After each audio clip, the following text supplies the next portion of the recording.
So you can see that I have an image right here, and if you want to remove out the little bit of haziness right here, then you can use the dehaze option. So to do that, I'm going to go around into filter, and then here you'll be able to see that dehaze is an option.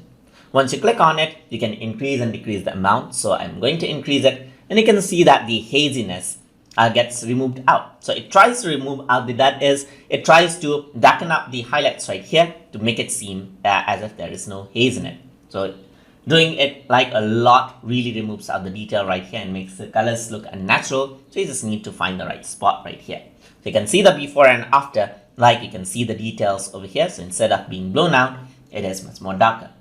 You can try this out with other images as well. So I'm just going to go for a stock sets right here. So I'm just going to type in scene just like this.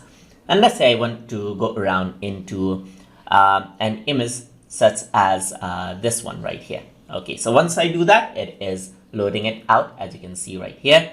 And it's loading it out. And now I'm going to select the web version of it, and I'm going to press apply.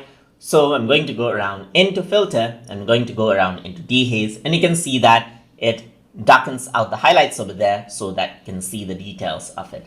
And that is how you can use the dehaze option inside of Pixlr E.